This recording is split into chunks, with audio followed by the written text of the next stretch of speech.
God, I can't believe I let it go on this long. The frustration inside me felt like it was about to tear me apart. I'm Sarah Wolf, an illustrator and writer, but my life is more than what you see on paper. What happens next? Well, let's just say betrayal is only the beginning, and you're not ready for how deep this goes. For as long as I can remember, I've found solace in the world of art. Drawing has always been my escape, my way of expressing what words couldn't. People say that the heart of an artist is hidden in the lines and strokes they make on paper. Perhaps that's true.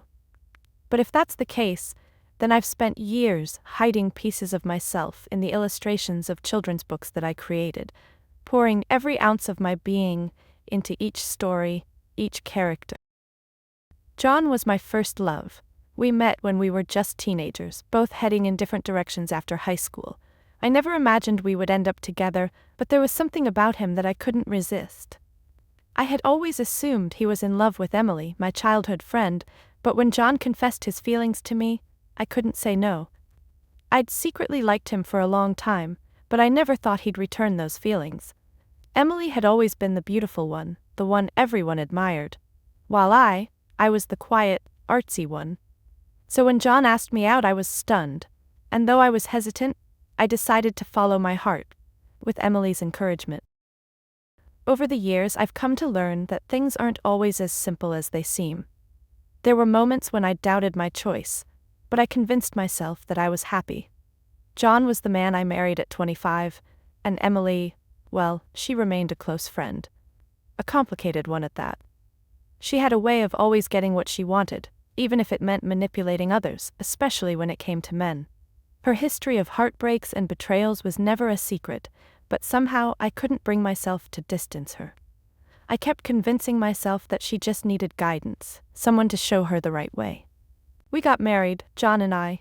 It was a quiet ceremony, but one filled with love, or so I thought. We made a life together, built our dreams, shared quiet nights and lazy mornings. We were content, or so it seemed. Then Emily got married to George, a man who seemed so different from the men she'd been with before. Polite, professional, someone who seemed to be just the right match for her. They had a baby, Emma, and things started to change. I watched as John's attention shifted from me to Emily, and I didn't know how to process it. At first I thought it was just the excitement of being an uncle, but the frequency of their time spent together grew, and the arguments between John and me started to increase. I remember the first time it really hit me. John quit smoking because Emily said she couldn't stand the smell of it while pregnant. He even started driving her to her doctor's appointments, using his vacation days to be there. It made sense at first. She was pregnant, she needed support, but something about it gnawed at me. I warned him about spending so much time with her, especially since it was affecting our relationship. He shrugged me off. "You have work, don't you? Emily needs me," he said, as if it were that simple. I felt invisible, like I was no longer the woman he cared for. Then, one day, the argument escalated. John insisted on attending Emma's graduation ceremony, even though he wasn't her father. I couldn't understand why he would go so far as to pretend to be a parent. "You still doubt me?" John snapped when I questioned him. I was furious, but mostly, I was hurt. This wasn't just about a ceremony, it was about him betraying me, taking a step away from me and into a world where Emily was the center of his attention. I called her. "Emily, don't you think this is a little strange? What about George? Doesn't he have a right to be there?" Her response left me speechless. "Oh, don't worry about George. I haven't told him about the graduation," she said, as if it were no big deal. She didn't even feel the need to consider his feelings. "Why?" I asked. "How can you do that to him?" "Well, it's just how things are. You'll understand someday." The anger swelled inside me, and yet, something else started to creep in too. Fear. Fear of what I was becoming, of what this situation was doing to me, to us. Was I overreacting? Was I just imagining things? But deep down I knew it wasn't just about the graduation, it was about everything. About us, about John, and about Emily. The boundaries were being crossed, and I was the one left standing on the outside looking in. When John handed me the divorce lawyer's business card, I didn't know how to feel. There was no fight, no argument, just him smiling that fake, smug smile as if he had already won. I felt a knot in my chest, but I didn't show it. I was numb, exhausted from the years of pretending everything was fine. Fine, I said, my voice devoid of emotion. Let's divorce. It was almost as if my words surprised him, and in that moment I saw the flicker of doubt in his eyes, but he quickly masked it, exchanging smiles with Emily as though this was all just another part of their plan. Good, he said. That's settled. I couldn't help but wonder, was this what I wanted? Was this really the end? Would I ever be able to move on from this betrayal? My mind raced as the weight of the decision settled in. But then, something else stirred in me. A strange, almost sickening sense of relief. The shackles were coming off. The moment John handed me that business card, I felt a strange wave of disbelief wash over me. His hand was so casual, his expression so carefree, as if he were handing me a book he no longer needed. There was no hesitation, no empathy, no real regard for the years we had spent together. Just a business card, and a brief, "Take care." He didn't ask how I was feeling. He didn't ask if I needed anything. He simply tossed the card at me like it was nothing more than a routine transaction. And for some reason, that hurt more than the divorce itself. I was still holding the card when Emily wrapped her arm around John. Her face plastered with the same smug expression that had never once left her when we were younger. It was the same look she had when she took something from someone, and she knew they couldn't do anything about it. I stared at them both, and for the first time I realized that this was no longer about love or marriage. It wasn't even about betrayal. It was about power, about who controlled what, and who had the upper hand, and right now they did. I looked at John, trying to gather my thoughts, but there was a heaviness in my chest, like my heart had been replaced with a stone. Fine, I said, my voice too calm, too steady for the storm brewing inside me. Let's divorce. I could see the flicker of surprise in John's eyes, and for just a moment I thought I saw something like regret in his gaze. But it was fleeting, like a shadow that passed too quickly to be caught. He didn't care. He never did. Good, John said, flashing a smile at Emily, the same smile he always wore when he thought he had won. He looked at me like I was a minor inconvenience. That's settled then. It felt so easy, so simple, and yet I knew it was the beginning of something much larger. In my head, everything had already begun to unravel. I had spent years building a life with John, with Emily, and now it all felt like sand slipping through my fingers. But what was I supposed to do? Beg him to stay? Beg Emily to let him go? No, I had to let them have their victory, because it wouldn't last. Nothing ever did. I stood up from the couch, looking around our home, this place that had once been filled with laughter and plans for the future. Now, it was just another empty space, echoing with the silence of everything that had fallen apart. I felt my chest tighten, but I refused to cry. Not now. Not when I knew the worst was yet to come. As John walked out of the door, his back straight, his movements deliberate, I felt a coldness sweep over me. A feeling of finality. This was it. This was the moment I would take control of my life again. No more holding back, no more pretending. I had to begin again, from scratch. I picked up my phone, staring at the screen as if it could give me the answers I so desperately needed. What now? What was I supposed to do next? I didn't know. But I knew this much. Revenge was not about getting even. It wasn't about the kind of closure people expected. It was about making them feel what I had felt for so long. It was about showing them that their betrayal, their lies, their smirks, would not go unnoticed. Not in this life. The plan was simple in my mind, even if the path ahead was shrouded in uncertainty. I needed to rebuild, to show them that I could be more than the woman they had discarded. But there was something else, a sense of power that had been buried under years of compromise and fear. I could feel it rising now, bubbling just beneath the surface, pushing me to act. "George?" I said softly, dialing his number. He had been there for me when no one else had. He had watched over Emma as I slowly disappeared into my illness, and now he would be the key to what came next. "Sarah?" His voice was a mix of concern and surprise. "What's going on?" "I think it's time," I said, my voice steady but full of something I hadn't felt in years. Determination. "It's time to make them pay." George didn't ask questions. He didn't need to. He understood. He had been planning his own revenge in silence, watching, waiting for the right moment. We both had been. But as I ended the call, I couldn't help but wonder, was this the right path? Would it bring me peace, or would it only lead to more pain? Could revenge ever truly heal the wounds left by betrayal, or would it just carve deeper scars into my soul? My thoughts were interrupted as I heard a soft knock on the door. It was Emma. She had been quiet, distant, ever since I'd been hospitalized, but today she was different. Her eyes were searching mine as if looking for something, anything that could tell her everything was going to be okay. "Are you okay, Mom?" she asked, her voice trembling slightly. I smiled softly at her, wiping away a tear I hadn't realized had fallen. "I'm fine, sweetheart. I'm just figuring things out." But as she hugged me, I couldn't shake the feeling that this was only the beginning of a journey that would change everything. And I couldn't be sure whether I was ready for it or if it was even what I wanted anymore. But I knew one thing for sure. I was no longer afraid. Not anymore. The days that followed felt like a blur, each one blending into the next. The pain of the divorce, the betrayal, it all started to feel like something I was watching from a distance, as if it was happening to someone else. But deep down, I knew this was just the beginning. I had begun to move, to act, to plan, and there was no turning back now. The first step was simple. Make them think everything was normal. I had to be calm, composed, detached. If they thought I was broken, if they thought I was defeated, it would ruin everything. They would have the satisfaction of seeing me crumble, and that was something I would never give them. So, I threw myself into my work. I spent countless hours sketching, creating new stories for my children's books, knowing that each page I turned, each character I brought to life, was one step closer to my own healing.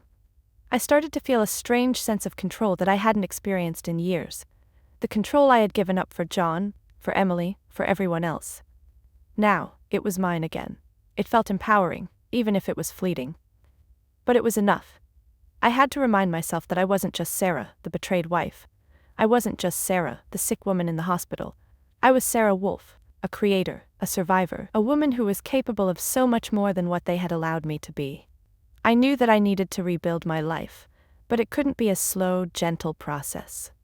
No. This time I would rebuild in the most drastic way possible. My revenge wasn't going to be a petty act. It would be calculated, methodical, and most importantly, it would make them feel what I had felt.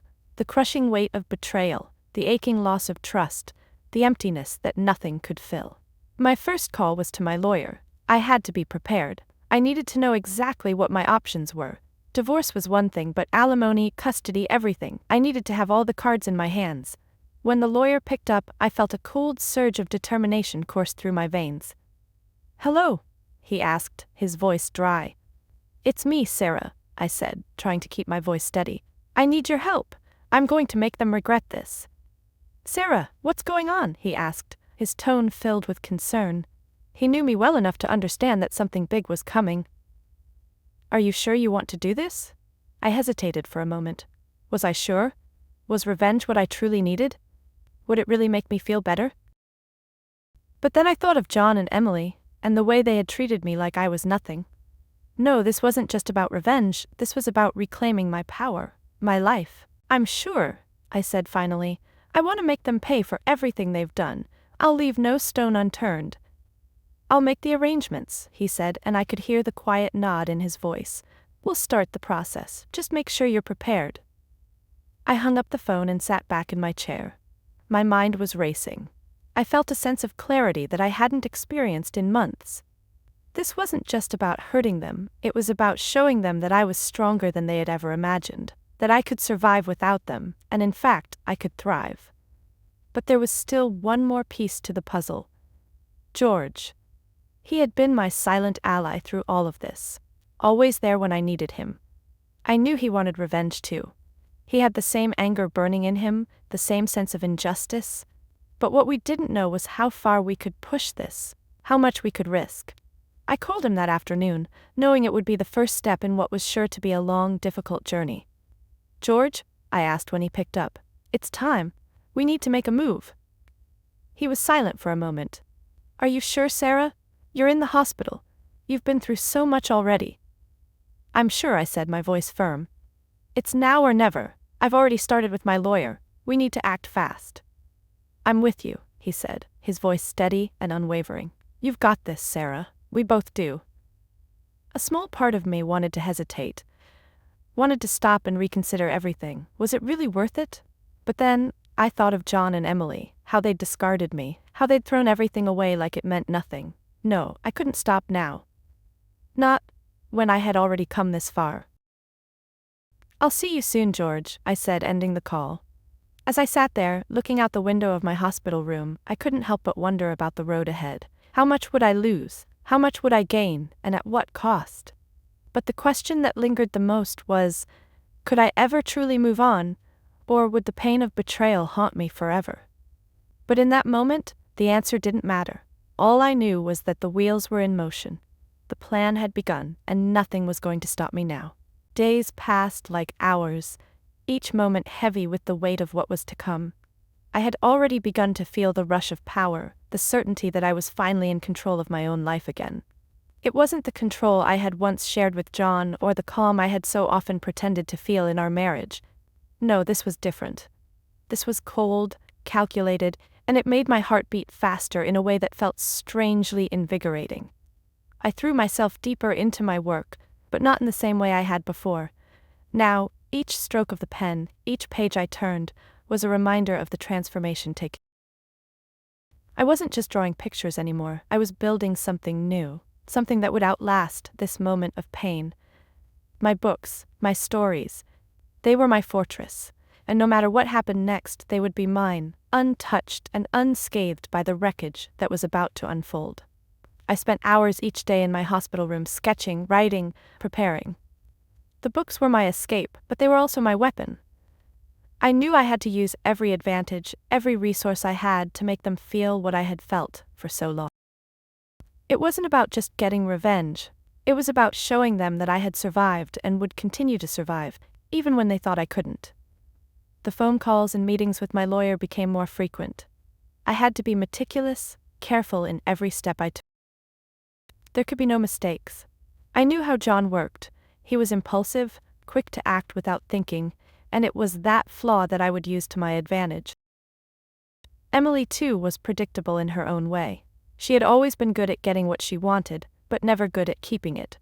Her selfishness had always been her greatest weakness, and I would exploit it. The first move was subtle but powerful. I had the lawyer begin proceedings for the alimony and assets division. It wasn't about the money, not really.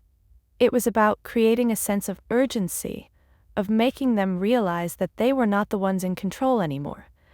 The more pressure I applied, the more they would scramble, the more mistakes they would make. And once they made those mistakes, I would be ready. But that wasn't enough. I needed more. I had to make sure that both of them, John and Emily, felt the consequences of their actions in every aspect of their lives. I couldn't just make them regret what they had done to me. I had to make sure they understood that they couldn't escape the damage they had caused. I needed to know their secret. And so I turned to George. His quiet, steady nature had always been an asset, and now, more than ever, I needed him to be the anchor to my plan. I needed him to find what they were hiding, to uncover every little detail of their lives that could be used against them. I needed to know how far they had gone, how deep their betrayal ran. "I've been keeping an eye on things," George said when we spoke on the phone. "There's more going on than we thought. Emily's been making some interesting moves." I could hear the tension in his voice, and it made my pulse quicken. "What kind of moves?" "She's been meeting with a new lawyer, someone she's been seeing regularly, and I've been tracking her car. She's been to a few places she's never been before. Expensive hotels, secluded spots. It doesn't take much to figure out what's going on." I closed my eyes for a moment, taking in the information. "I knew it," I muttered, more to myself than to George. "She's trying to secure her own future, and she's doing it on John's back." "Exactly," George replied. "But I've got something else. I've got proof, and I'm pretty sure it's exactly what you need." I felt a sense of satisfaction bubble up inside me. This was it. This was the turning point. "Send it to me," I said, my voice calm. "I'll be ready." The next few days passed in a blur of activity. I received the files George had gathered, photographs, receipts, and detailed logs of Emily's meetings. The evidence was irrefutable. It was everything I needed to ensure that when the time came, they would have no way out. Their lies would be exposed and they would have nowhere to run.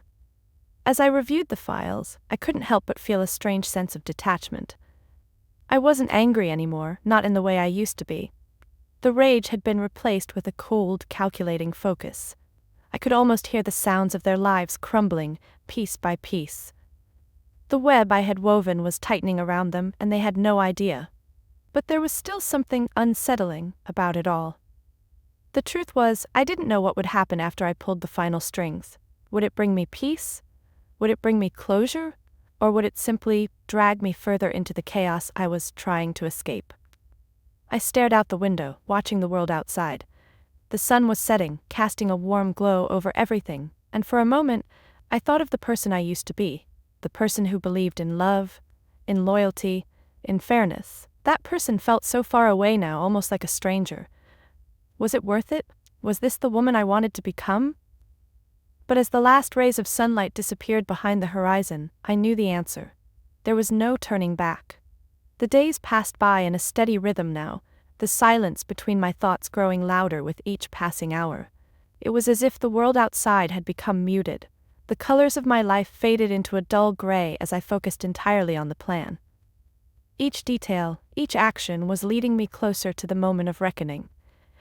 But despite the calculated movements, there was a part of me that hesitated, an unsettling feeling that I couldn't quite shake. In the quiet of my hospital room, I often found myself staring at the ceiling, asking myself, what am I really trying to accomplish?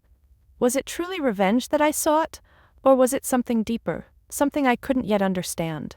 Perhaps it wasn't about punishing them at all. Maybe it was about proving to myself that I was still strong, still capable of standing up for who I was and what I had lost. I couldn't afford to linger on doubts, though. My plan was in motion, and it needed to continue. But every now and then, when I looked at the evidence George had gathered, the receipts, the photographs of Emily meeting with her lawyer, the details of her secretive meetings, there was a twinge of something else, something I wasn't ready to confront. Was I really prepared to destroy everything? Was I ready for the fallout? But, as I held the files in my hands, I knew that this wasn't just about Emily or John anymore. This was about me. This was about taking back everything they had stolen from me, about making sure that they couldn't walk away unscathed, unaccountable for their actions. It wasn't just about the affair, or the lies, it was about the years I had spent putting everyone else's needs before my own. It was about reclaiming my life, my dignity, and my future. One evening, as the sun dipped below the horizon, I sat in the sterile quiet of my room, my phone buzzing in my hand. It was a message from George. It's time. Everything's in place. Are you ready? My fingers hovered over the screen, hesitation gripping me for just a moment. I had asked for this. I had planned for this. And yet, the final step, the confrontation, the culmination of everything I had worked toward, felt too big, too real. It was the point of no return. But I couldn't stop now. I typed back a simple response, yes, let's do this.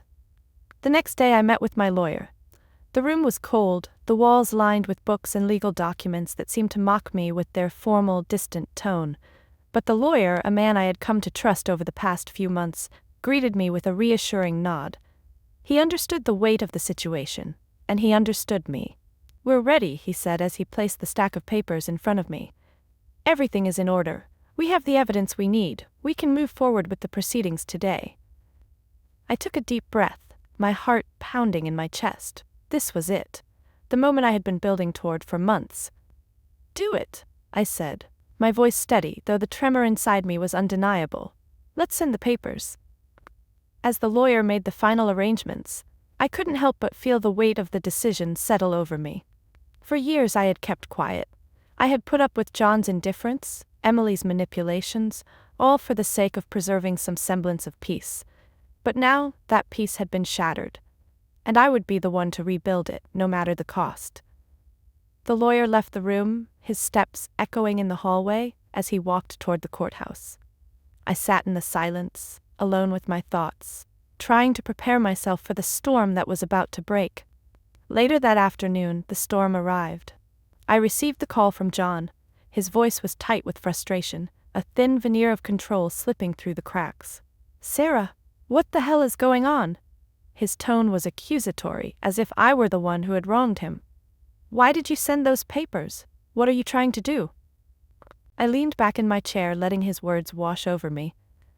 This was it, the moment of truth, the moment I had been waiting for. "I'm not trying to do anything, John," I said, my voice calm, but every word dripping with the venom of years of neglect. "I'm just taking care of what's mine. After all, you've made it very clear you don't care about me, so why should I care about you?" There was a brief silence on the other end, followed by the sound of John's breath, shaky with anger. "You're just going to throw everything away?" he snapped. "Everything we had, everything we built together?" "We didn't build anything together, John," I replied, my voice steady now, filled with a sense of finality. "You built your life with Emily, and I built mine alone. Don't act like I haven't seen through everything. You and she are nothing but a couple of selfish liars." The line went silent for a moment, and then I heard the sound of John's laughter. Bitter. Desperate.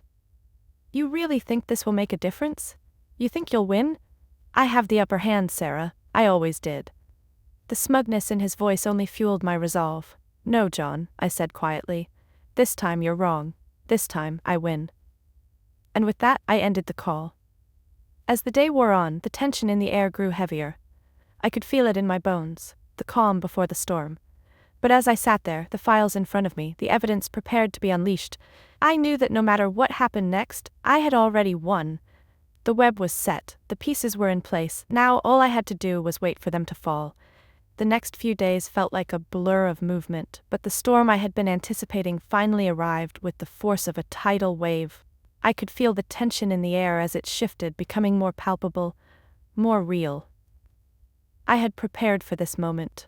Emotionally, strategically, but no amount of planning could have prepared me for the way everything would unfold.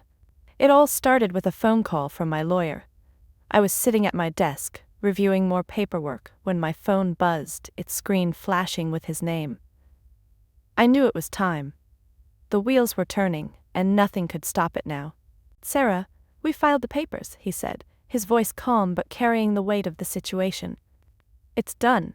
The hearing's scheduled for next week, but I've received word that John and Emily are already reacting. They're not happy." I didn't respond immediately. I let the words sink in. They were reacting. Of course they were. They didn't think I had it in me. They didn't think I would follow through. But I had. I had followed through, and now there was no way out for them. "They're going to try to fight this," my lawyer continued, his tone more serious now. "But I have the evidence we need to make sure the proceedings go in your favor. You just need to stay calm, don't engage with them." I felt a surge of relief wash over me. Everything was falling into place just as I had planned. The years of betrayal, the lies, they were finally being brought to light.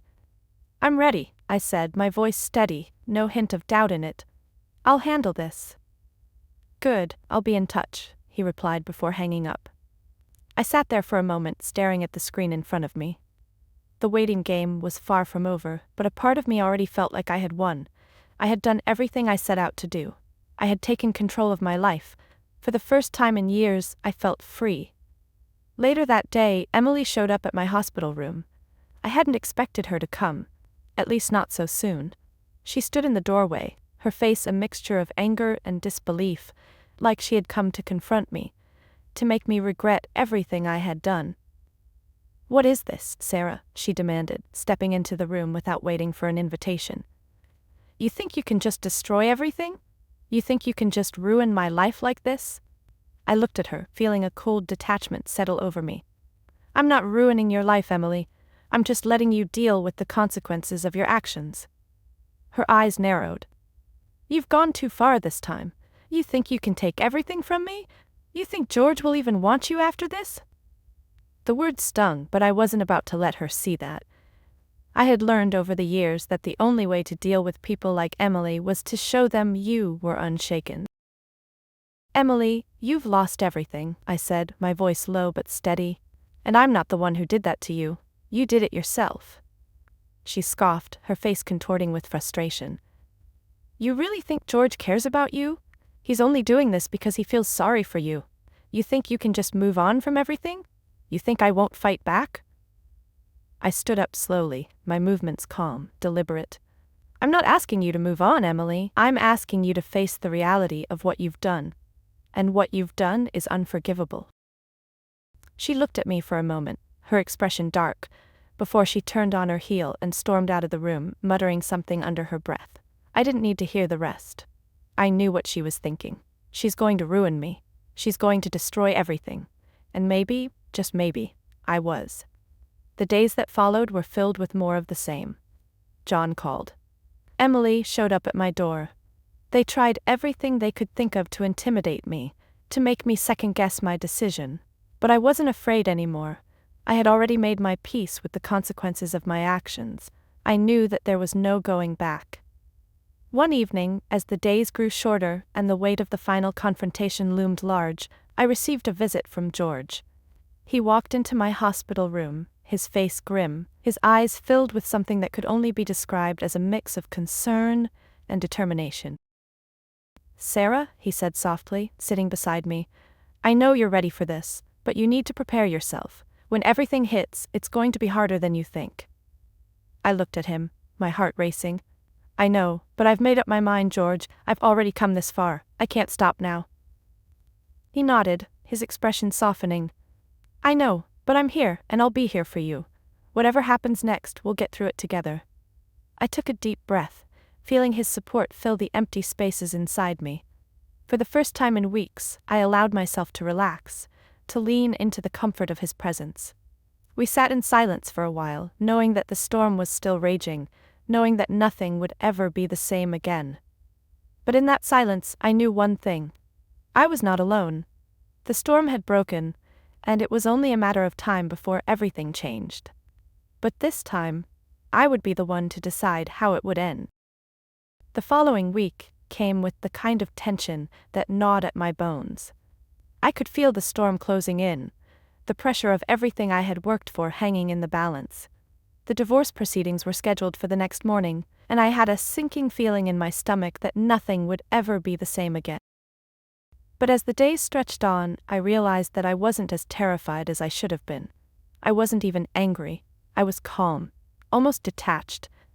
It was as if I had already made peace with what was to come, and yet there was still a part of me that wondered if I was making a mistake. George visited me every day, as he had promised. He was my anchor now, the one constant in all this chaos. We talked less about the proceedings, and more about the small, comforting things. His day at work, a book I was reading, a random memory that made me smile. It was these moments that kept me grounded, that reminded me there was life outside of the mess I had created.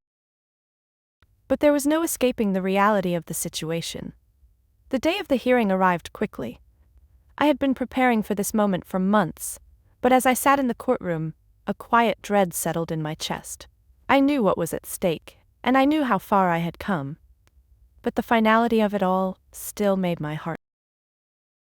The judge's voice echoed in the courtroom as he called the case, and everything seemed to slow down. "Sarah Wolf versus John Wolf and Emily Carter," the judge announced, looking over his glasses at me. His eyes lingered for a moment, as if weighing me, before he moved on. I could feel the tension in the room, the eyes of the people around me all turned toward the three of us. John sat beside his lawyer, a scowl plastered across his face. Emily, who had remained strangely silent up until now, was fidgeting nervously with the hem of her sleeve. They both seemed to have no idea how this would play out, still under the delusion that they could control the narrative. But not anymore. The evidence was presented. Photos, emails, the logs George had compiled, all showing the affair in its entirety. The details were damning, and for the first time, I saw a flicker of something in John's eyes, regret or perhaps fear. It was hard to tell. But Emily?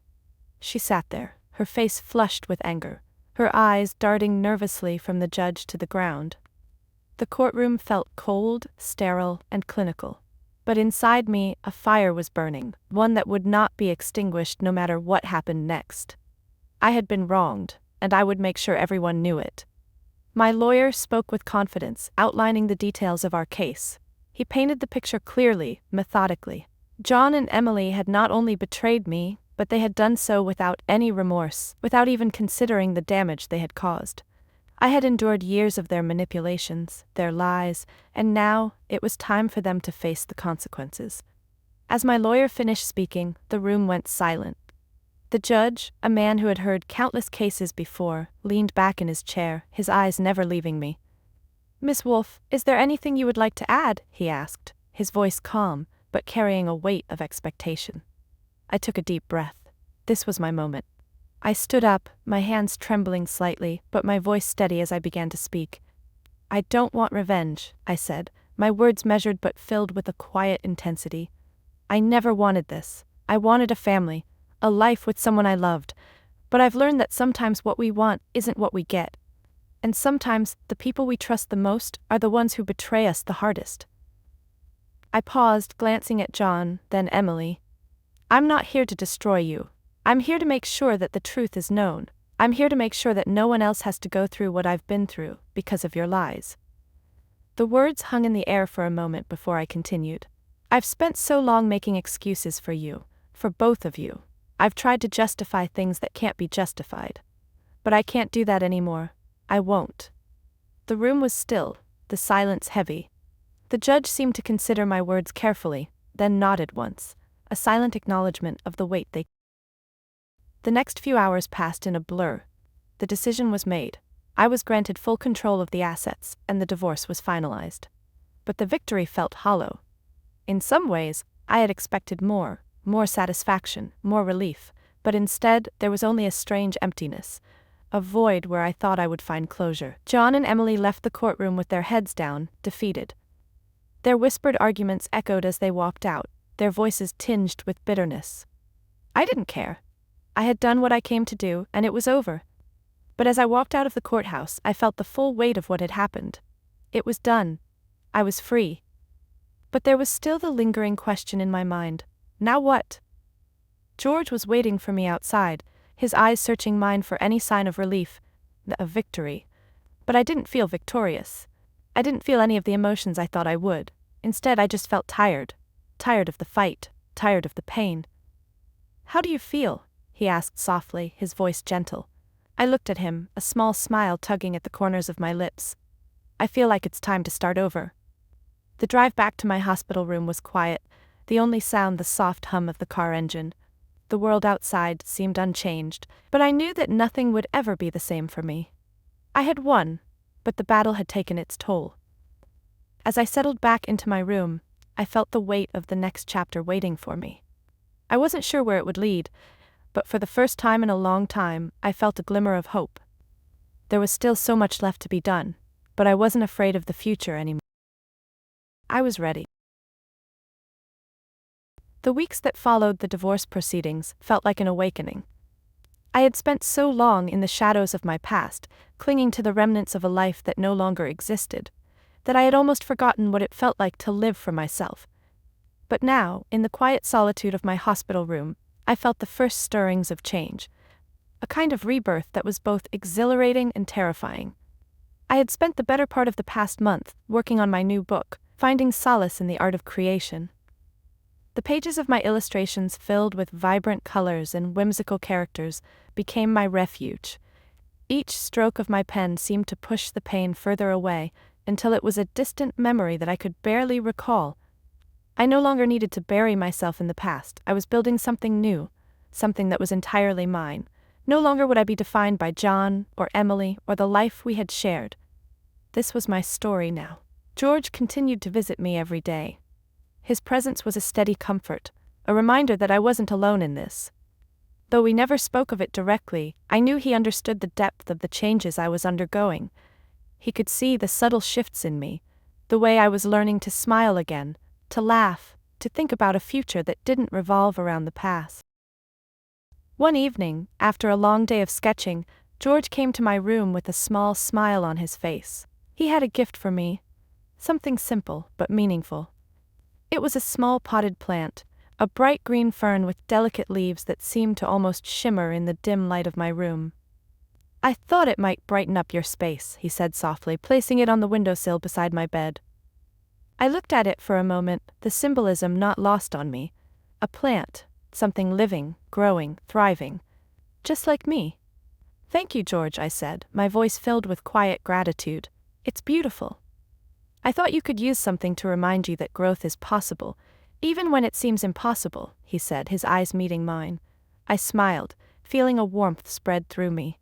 Growth, it had been the theme of my life for so long, though I had never recognized it before. Every day, every painful step, had been part of something bigger than I had ever imagined, and now I was ready to let it all flourish. The next morning, I woke up to a strange sense of peace. I had been dreaming about a world filled with light and color, a place where the shadows no longer loomed over me. I could feel the change deep within me, the transformation that had slowly taken root over the past months. I was no longer the woman who had been betrayed, who had lived in the shadow of others. I was Sarah Wolf, the woman who had rebuilt herself from the ashes. I sat up in bed, stretching my arms above my head, feeling the strain of the past year slowly melt away. The fern on my windowsill caught my eye, its fronds gently swaying in the breeze. I felt a quiet satisfaction stir within me. I had done it. I had fought, and I had survived, and now I was free. The sound of my phone buzzing broke the silence, and I picked it up, my heart skipping a beat as I saw the name flashing on the screen. It was John. I hesitated for a moment before answering. I had made it clear to him that I wanted no further contact, but something about his call pulled me in. "Sarah," his voice came through, strained, as though he was unsure of what to say next. I just wanted to apologize for everything." I felt a pang of something I couldn't quite place.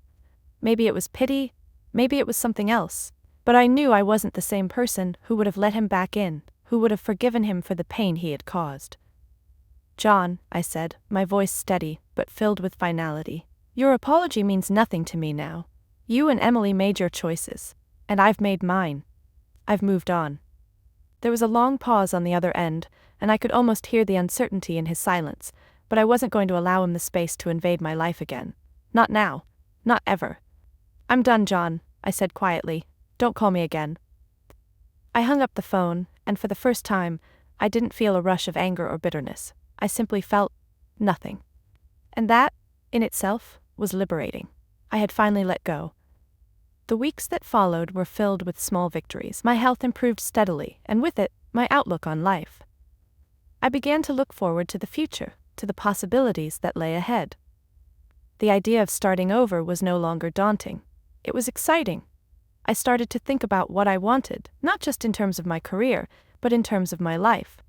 I knew that I wanted to continue writing, to create more stories, to share my art with the world. I wanted to build something for myself, something that was as real as the characters I brought to life on the page.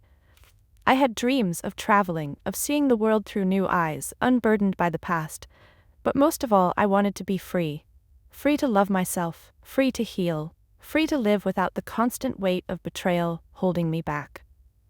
And then, one evening as I sat on my balcony watching the sunset, George sat beside me, a quiet understanding between us. "You've come a long way, Sarah," he said softly, his voice carrying a warmth I hadn't heard in a long time.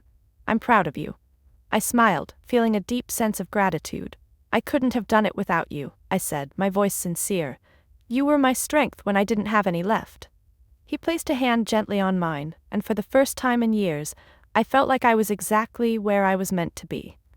Not in the past, not in the pain, but in the present, with hope for the future. The world was wide open in front of me. I was ready for whatever came next, and for the first time in a long time I felt truly alive. The storm had passed, and now I could finally breathe.